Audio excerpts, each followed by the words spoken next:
Welcome to Rock and Roll Fridays, a podcast on musical encounters Welcome and to life. Rock and Roll Fridays, and I am so happy to have a guest. And shame on me, my first female guest after all this time. So welcome, Pam. Pam is a creative director, a designer, a creative person at heart, a lead singer. Has played in multiple bands, I'm sure, in your lifetime. Let's meet Pam. Hey, happy to be here, Michael.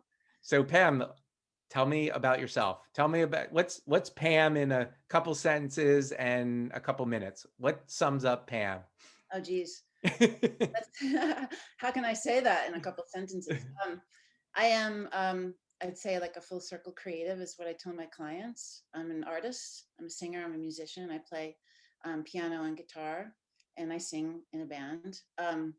Plus, I paint, I sketch, and do everything creative. So Your days and nights are based on creativity and yeah, of course music.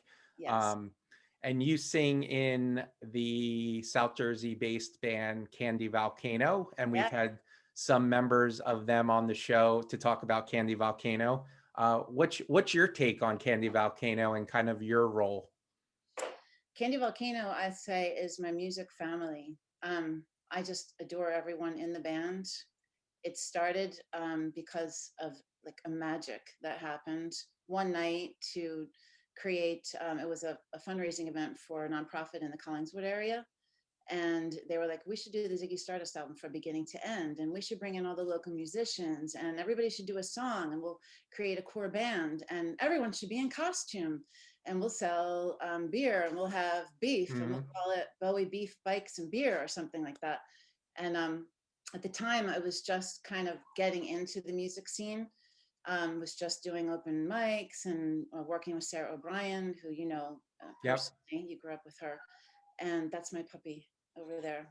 Of course, he's going to say that now. That so anyway, it was a magic night. It was absolutely amazing, and I fell in love with every one of those people. And I said, you know, it's like I felt like I was back in art college. I was with all the weirdos and the freaks and the loving, like amazing creatives. So I call them a music family. I just love them, and when Yep. I'm with them, I'm in my magic. And how long has the band been together now over the years? Because I they've started, they've played, Bowie's birthday week. They play at the yeah, TLA in Philadelphia in January every year, and that's a yeah, giant concert. And yeah. people come out, and it's for people that haven't seen Candy Volcano. It is an experience. It is a show. Every song is a highlight. How long Amazing. has it been playing together now? I think we started in 2012, I believe. That was that first night that I explained. And I was at the first night. I was also in another band in the area. I also had two kids and a husband and lots in a business. I'm an entrepreneur.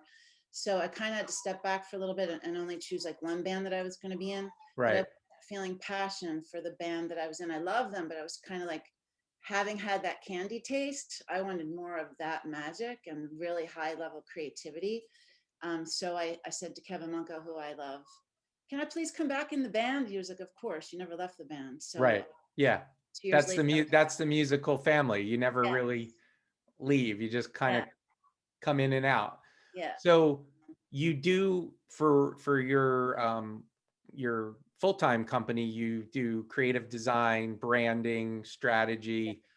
How does music play into creating for clients or creating just in general? You mentioned painting. Like, I Yeah. feel like painters and artists don't work in silence, right? Oh, So how yeah. does music um, help drive that creativity in your life? It absolutely drives creativity in my life. I've always got either I'm prepping for a show and I'm listening to the songs that we've created the soundtrack for going on, or I'll often break in the middle of the day and go play my piano, practice my piano, get lost in it because it gives me a chance to break from running the business, dealing with the clients, dealing with the invoicing and all the project management. And it Right. allows me to tap into spirit, is what I say. I'm a conscious, purpose-driven creative. So we run a purpose-driven creative agency, and I have to make sure that I'm getting back into that spirit space that music brings me into. So it's a like an imperative part of my day. Yeah. And Yeah, what is the name of your company for everyone out there so they can check it out? we're Rev Creative Group. Rev Creative Group. Yeah, So I will yeah, share the website yeah. also. You can find us at revyourbrand.com. Awesome. And yeah, and you know, as the guests that I've had on, you know, my question is always, what does music mean to you? And I'll ask the same one. And a lot of what you're talking about is spirituality, right? Yeah, People, you know, music can bring you back, it can bring you forward, it can get you off your butt, it oh, can yeah, put you to sleep, right? It's, to me, it is the most spiritual of what we have on this earth. it is. And many more famous people than me have described music as, you know, religious or, you know, a higher calling. Yeah. And when you hear bands that play in churches or gospel music or rock and roll bands that bring that gospel sound. So what kind of music really motivates you, and what's it mean to you? Music means everything to me. I was recently, hold on, Mike. I'm just, We will have a dog break. this is part of my day as well. I'm in a conscious entrepreneurial group, and we had to do an exercise recently. And they said, let's do an exercise, close your eyes.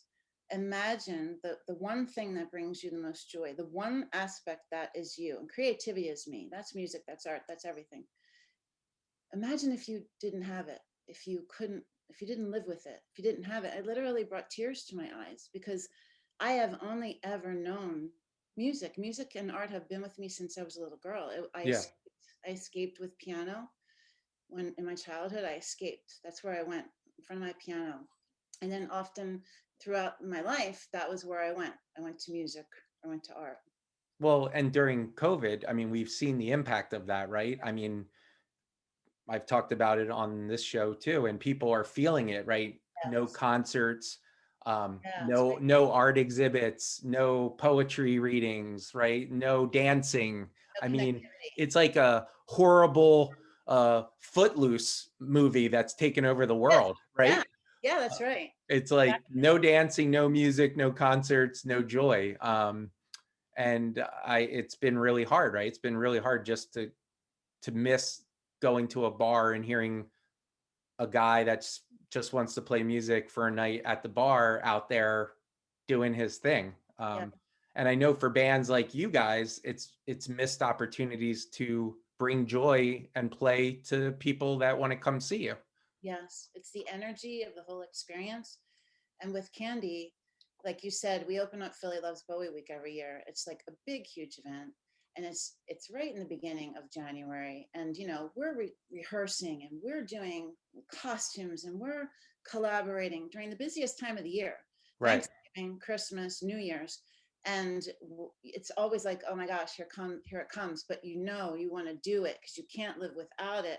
And so this year, you turn the corner on the next year and there's no Candy, there's no show, there's no collaboration, there's no new album, there's no new lyrics to learn, there's no new costume to design, there's no new energy to go experience. And it's sad, Yeah. and I miss being with that family. And we talk all the time, and some of them Right. are doing their own things and I'm doing my own thing, just Right. in my own world over here.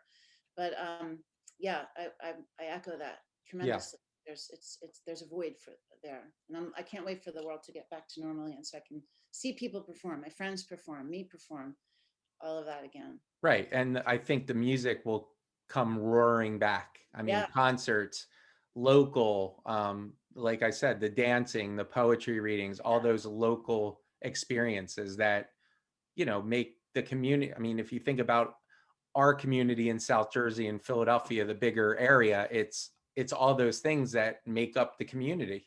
yes, Um, and I've said it before too.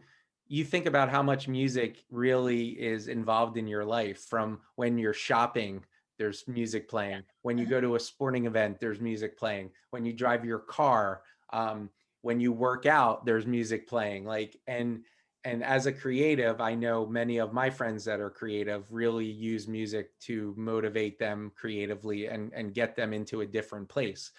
I have a question. Have you ever had songs that have changed the meaning based on where you've been in your life, right? You've probably been like me, listening to the same songs for, I have my Oasis shirt on, right? Like what Wonderwall meant in 1995 compared to 2005, right? Do you have a song or two that you think about? You're like, wow, I've been hearing this song my whole life, and it's kind of warped and changed the meaning over time, or maybe one of your own songs. Well, I think that, like you said, music takes you back to places. Music puts me right back where I was in the 80s or whatever. Like, I remember my first CD was Tears for Fears. Right. The layers in that CD and that album were so rich. There were so many intricate sounds and tones and rhythms. And as soon as I hear that, it brings me right back there. Like, it's the coolest thing. I appreciated it as an older woman, the fact that I appreciated all of that back then. And, I see my kids now. I've got an 18-year-old and 15-year-old. They're all into Led Zeppelin now, Yeah. all the stuff that we were listening to as kids. And when I was at their age, I was totally into Led Zeppelin. So I appreciate it and see it in such a different way now than I did then. And Right. Well, I had my stepbrother, who's much younger, asked me, have you ever heard this band Stone Temple Pilots?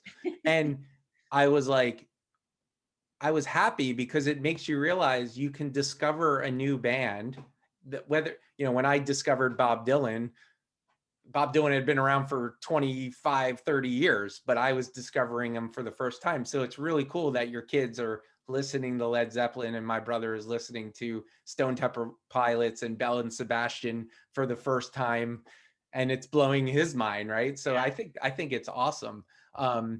Well, let me ask you, the premise of the show is all us common folks are non-common and weirdos. We go to shows and we're out there, and we always run into our favorite bands, or we get into these weird situations. And I'm sure you have a story or two where you're like, oh my God, I can't believe I'm hanging out with this person. So tell me your story about your famous run-in. I'm trying to think. I think it was back in 2010. I think my friends and I were like, we should go see all the 80s greats before they kick the can. Where was this at? I know they're still playing now. Yeah. So it's like 10 years later, 11 years later. And so we went to see Squeeze at the Mann Music Center. Awesome. Was a great night. It was perfect weather. Awesome. We were throwing back a few beers. And my friend and I, we're like, we want to meet the band. How are we going to meet them? It was on your mind. You were like, I am. And I'm going to meet the band. Because I didn't get to do that when I was a kid. My parents were really strict. I didn't get to see it. And so I found this door. I saw activity there. We went and stopped the door, and we're standing there. And like, you're like a 40-something-year-old. So the security guard is really just kind of looking at you like, let's see how far this person can go. Like, how bad do you want this? Yeah. Right. So then the door opens, and it was keyboardist Stephen Lars. And he was like, he's so charming, handsome. He was the one who wears those big black glasses all the time. He was like, hello, ladies. Rock star. And he was like, would you like to come in? Actually, he left, and he was going back in, and he turned, and we were still there, and he turned to us and he goes, would you like to come in? And we're like, hell yeah. So we went in, and they were getting ready. I think Cheap Trick was going on, or they had just played, and Cheap Trick was going on. And so we met Glenn Tilbrook, and we didn't meet Christopher, the drummer. And so he and I started chatting. I mean, like, they were like, would you guys like beers? And we were having drinks with them. We were sitting around shooting the shit. Yeah. And then Simon's like, come with me. So I went with him, and we were hanging out and talking, and it was just like, it was the best night. It was so much fun. So he gave me his sweaty wristbands from drumming that night. So I literally just threw them out recently. Like, they were in a jewelry box that I kind of just saved. So you made the decision in your mind. You were going to meet Squeeze. Yeah. As I always talk about in these situations, it's like, all right, I can do this, or I can take it further and just have something cool happen. And so you were hanging out with Squeeze, and it sounds like what I always talk about, all these artists, when people meet them, for the most part, they're just common down to earth people that love their fans. They play music for their fans. Yeah. 90% of the people I talk to that meet their people or meet bands, it's a positive experience. And it sounds like you had that also, that they were just down to earth and welcoming. So down to earth. They were so nice. They were so fun. We were there for a really long time. The people we were with were like, we didn't even see the rest of the concert. We didn't even see Cheap Trick.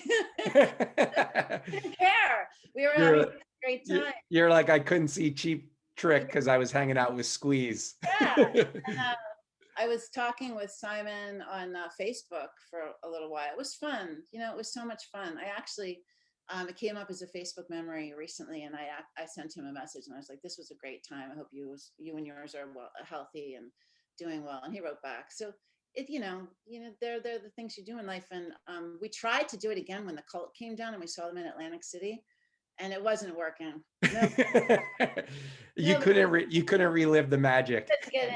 No. But I was totally like, right there on stage with them. We were right in the fun. It was so much fun. That was a killer show. That was a great show. That's awesome. Well, Pam, if you can leave us with what's the one word that describes music for you? If you could sum it up in one word. Life. Well said. Life. Pam, thank you so much for being on Rock and Roll Fridays. You were a pleasure, and your story is great. And I will definitely think about, creativity and spirituality and music and that connection. I know that means a lot to you in your work and in your play. So thanks so much for being on. You're welcome. Thanks for having me. Thanks, Pam.